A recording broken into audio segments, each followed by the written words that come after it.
All right, y'all. So I was just getting ready to make dinner. So get ready with me as I get ready to make our supper for the evening.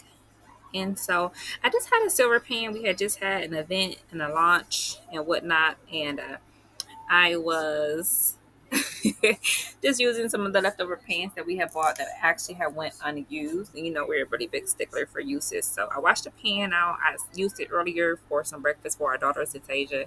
And I used that pan for some buttered cheese toast. So I just had it just basically readily available and ready. So if you stay ready, you got to get ready. So here's the pan. I took out some of the ones that we just had laying around. We had been planning on doing the particular meat for the past few days, and I just kept bypassing it. So this is a good old faithful, indoor faithful.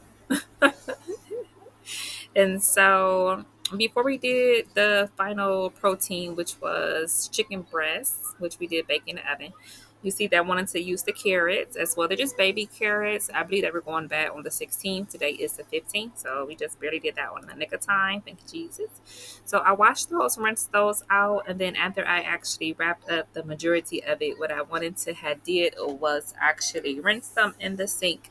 And I love to do everything over the sink in case there's any spills or anything like that. It's an easier cleanup than necessarily doing something like that over the table or over your brand new laid floor from that brand new hardwood. And so as you see now, I'm just going to take the freshly washed and rinsed baby carrots and place them in our pan over here that we were using. Finally. And as I had the pan that we were using from our memorial to Miss Juanita, rest her soul, RIP. That is my grandmother on my mother's side. And I just cut them up in half. As you can see, I took the entire package. I definitely wanted to just go ahead on and use them. Some of my ladies who are budgeting in order to save money, you just usually want to use up your leftovers. So to let it keep sitting there and things like that, I did decide to go ahead on and do those as well. And I also added in this recipe, which you do not see, is chicken broth as well. So I'm just going to go ahead on and do that for a little bit here. And then we are taking our lemon. And so I took the lemon and I like to rinse it off. Sometimes they have stickers, but I guess the ones in the bags don't always come with that. So that is definitely a part of the bag lemons. So you take the lemon, I cut it in half at first, and then 'cause I wasn't sure I was just gonna squeeze the juices and throw the hulls out, but I guess that I ended up wanting to actually just slice them. It kind of reminded me of a baked boil, seafood boil.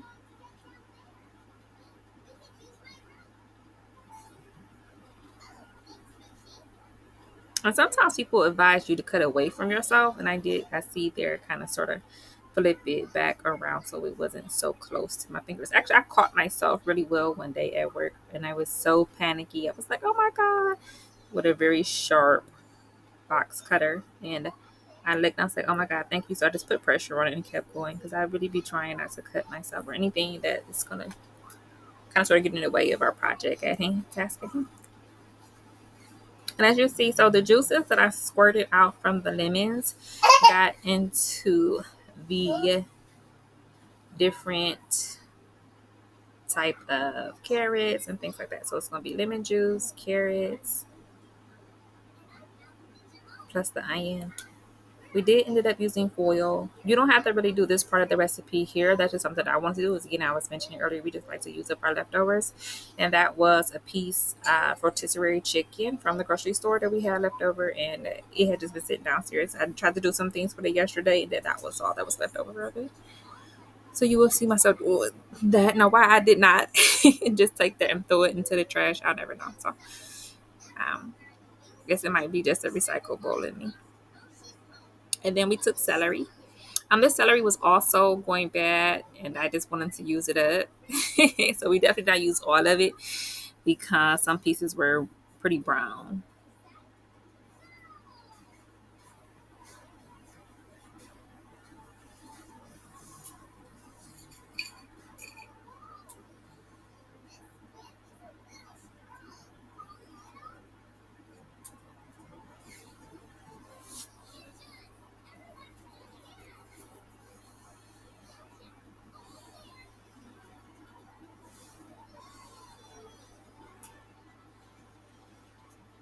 So basically, I'm washing each piece of celery. I'm cutting off the pieces that look a little kind of sort of too outdated. And then what's left, I slice and cut to a particular size that's appropriate for this particular dish. And I just keep placing them in there until I'm good and ready and satisfied with what is getting ready to go into the oven.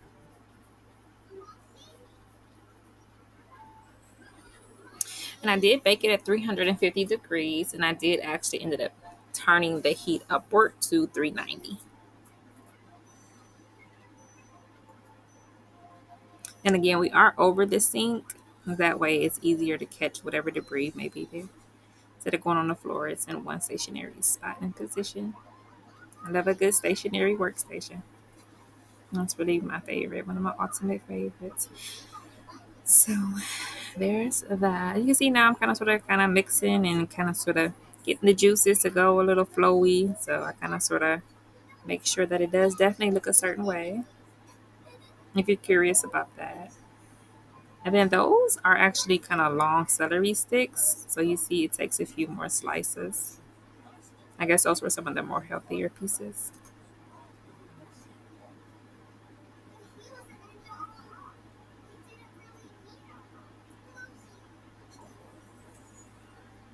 And I did like to kind of sort of keep the leaves. I always felt like it's like kale.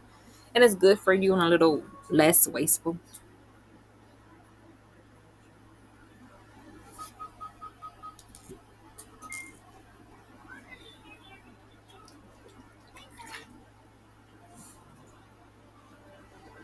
And so here's the same thing. We're keeping most of the leaves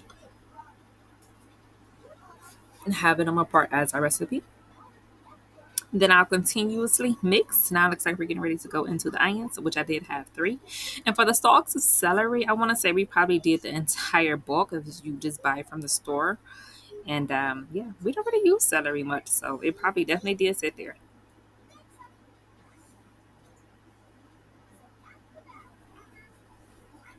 So here we're just gonna rinse each onion. Those are whole white onions.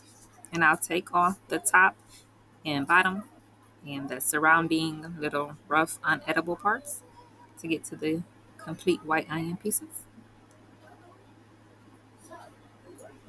And I try not to peel too many layers because that's just as wasteful. So that's what you see there. And why that's necessarily what I'm doing. And you can see the water come off a little bit as well.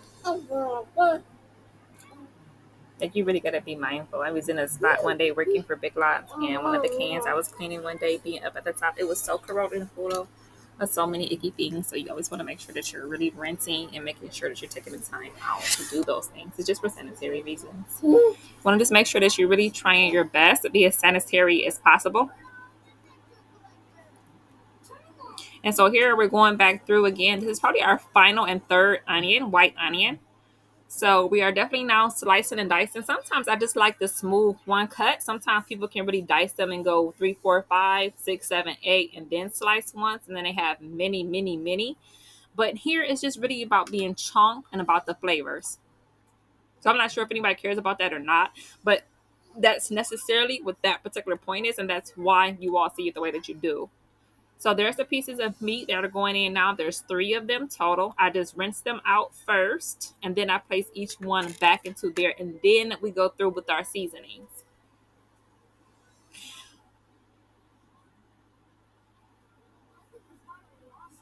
So they're rather big pieces, and I'm always trying to keep things as neat as possible. So you will see that I am going to reach for different type of drying type of mechanisms and materials. Just because me myself, I have to have the cleanliness. It just really makes things as an easier moment to have when you go into that particular flow. There's some of the seasonings now. So I just use what we had ready available. I want to say that one was like some kind of pasta supreme or something, which we know is for pasta salad, but I figured maybe, hey, it might be a little spruce. And then I want to say that's a Cajun type of spice as well. And I actually tasted it, and it actually did come out pretty good. And those are kind of like the thyme, sage, or like rosemary or whatever, things like that.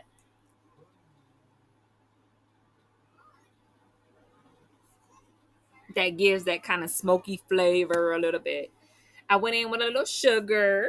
I figured all of the oniony and things like that, and the sourness, a little sweet might not be such a bad way to go. And that is just regular seasoned salt. It's just regular salt. I didn't go in with salt. We had salt, but I didn't use that particular salt, which I love a good blessed salt moment. That's just a really a big Christian thing. If anybody else is curious about that, there's the pepper.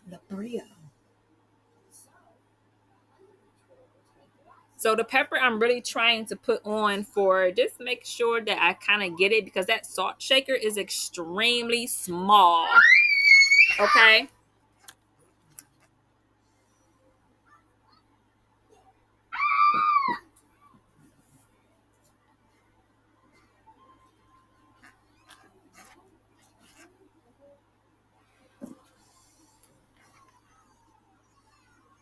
So yeah, that was really pretty much the entire recipe here. And so I added a little water. I didn't want it to scorch, you know what I mean? I just felt like it was just gonna get dry and sucking up juices. And water is definitely the favorite product. My people, y'all know, then you know what I mean. You know. So you got me. There's my heart. You can have it. We can share it like a last slice of pizza. And something about cooking is so therapeutic. I swear the girlies are just like, yeah, I don't want to cook. I order all my food. Or they have the besties who do. My bestie, she loves cooking. Like, so, and then, you have those people, you're like, why are you even cooking? Like, this taste is horrible, bro. Like, you just want somebody to constantly cook for you. But what about cooking for yourselves? So, y'all be mindful.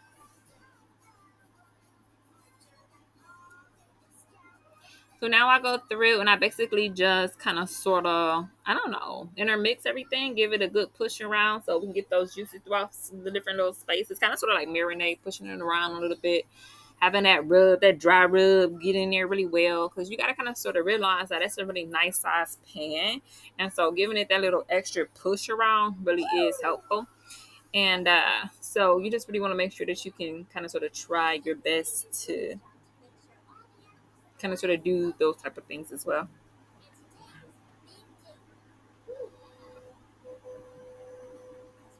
And another thing, when you are about to actually wrap up your time frame, I think we probably did. Well, when I went back down to check out the oven to make sure that everything was cool, it was probably already in there for like maybe a good hour or so. By the time I turned the heat up total, I'm just like, okay, yeah, it's taking too long. So I'm gonna go ahead and up the heat. And by the time I came back down, it was pretty much done. And it was probably like around 4 o'clock. And so I was gonna take it out as well and was just gonna like forget about it. But always remember to just turn the heat off in the oven and let it sit there and settle instead of removing it and disturbing it. So it really did turn out pretty well. So that's always a really great sign.